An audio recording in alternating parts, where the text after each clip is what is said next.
Hi, it's KCCK's Culture Call. I'm Dennis Green, and the maestro is with us, Hey. Tim Hankewich. It's been a while since you've been on the show. It's been a long time. And by the way, happy belated St. Patty's Day to you. That's right. So, taping on St. Patrick's Day, but by the time you hear this, it'll be St. Joseph's Day. So everybody should be, recovering from their hangover right about now. Yeah. Swimming back up to a sea of consciousness. So get back to work, everybody.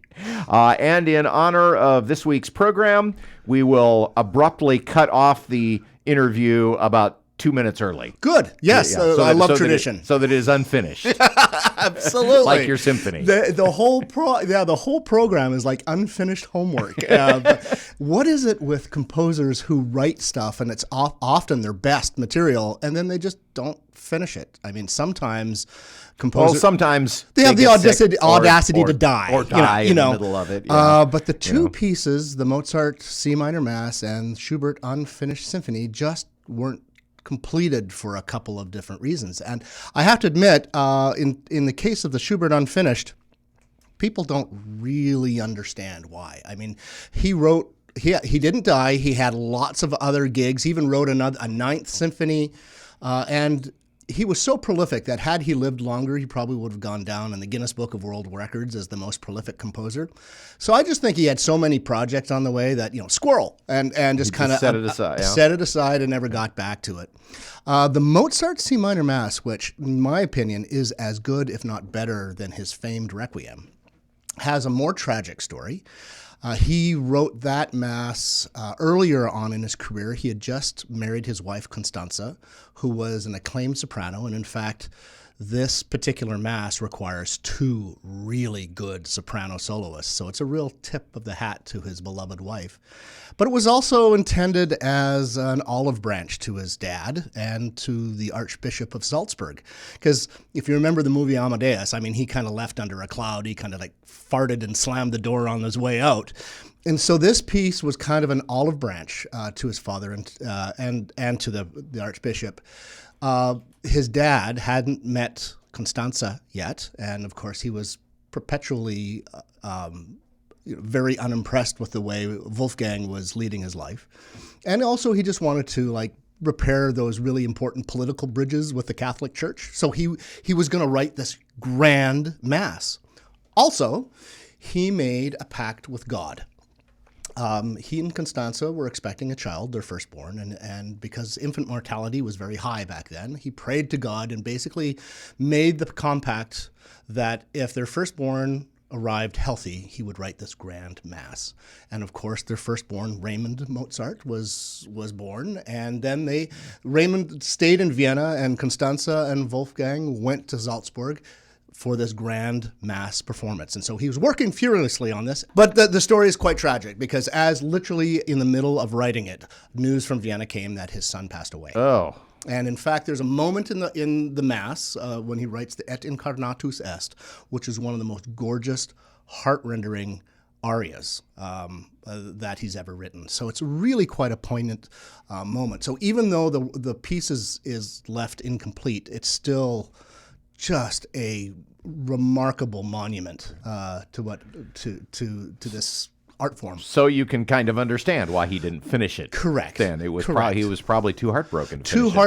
And felt that God did not live up to his the bargain. End of the deal. Exactly right. And like Schubert later on, Mozart would always never let anything go to waste. He would use movements and sections that he wrote in other pieces that would later come out. But as a Mass, all work stopped immediately on this particular project, which is a shame because it was really on its way to becoming one of the great masterworks like the Beethoven Missa Solemnis or the Bach B minor Mass, both huge, huge works that really are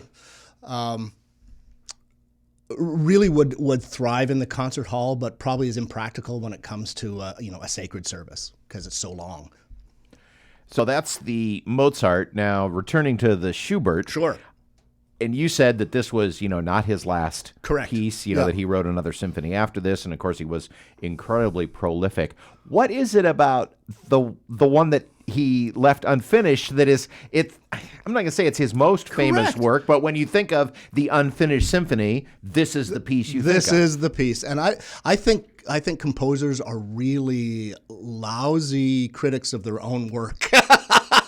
It happens a lot. Composers will write a piece that they think, it's got no future, and yet it turns out to be their most popular work. For example, Tchaikovsky's 1812 Overture. He thought it was a piece of garbage, and yet orchestras around the world play it every year, especially in America on the 4th of July.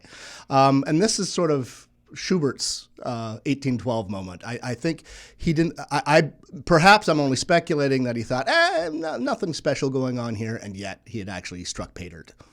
In performance, do you just? Does it end abrupt? I can't remember from last. Right. Does it end abruptly? It doesn't. No, it doesn't end abruptly. But I do warn the audience because the two movements that exist are both.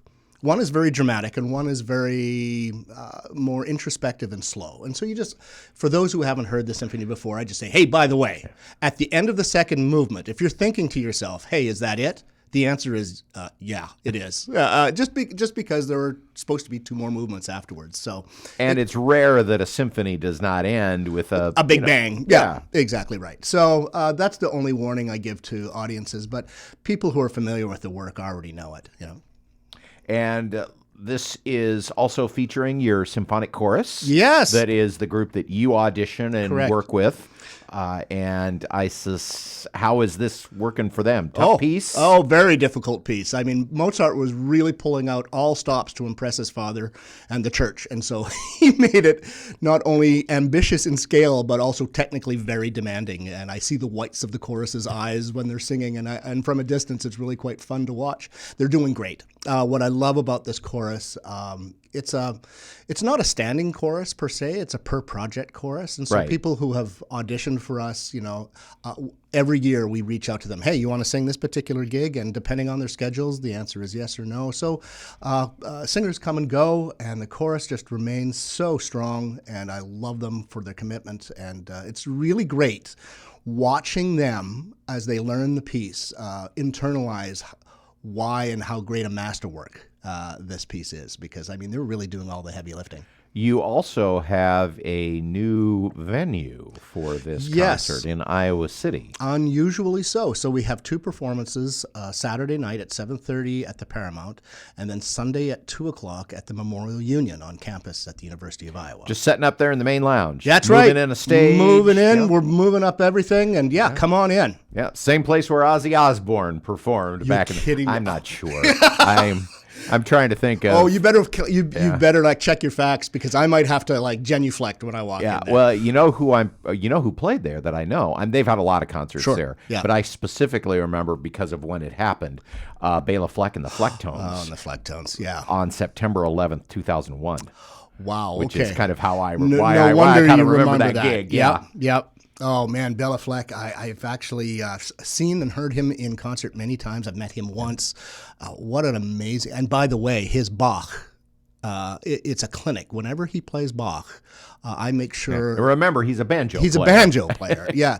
And him and Chris Thiele, actually. The way they approach Bach when they play is just magical, and just the way it should be played. Yeah. So in the same venue, the Iowa Memorial Union Main Lounge on Sunday afternoon, but of course the usual evening show of the Saturday previous, this Saturday coming up at the Paramount Theatre as usual. Yeah, and of course we have a pre-concert at 6:45 on Saturday. I'll talk a little bit. But you've already heard all the good jokes. You've heard all the good jokes, but I'll go a little bit more into depth of why these pieces are so great, and then all of a sudden also on Sunday at the Memorial Union, an hour before. We'll do a kind of a pre-concert. Guest artist? Guest artist. So we have 4 singers. We have Chelsea Guo, one of their sopranos, amazing girl who just got a job with the Vienna Volksoper, which is pretty good. She's also a highly skilled pianist. She performs as a pianist as much as she sings. She's just one of those double threats. Jessica Prey Patel, one of the most gorgeous voices, local, that I just love her voice. Charles Blandy, tenor, and Sumner Thompson, bass. And so they're all coming in for a weekend and getting together and singing a little bit of Mozart for us. So Saturday and Sunday, it's the unfinished program. That's right. Dog ate my homework, everybody. With Orchestra Iowa.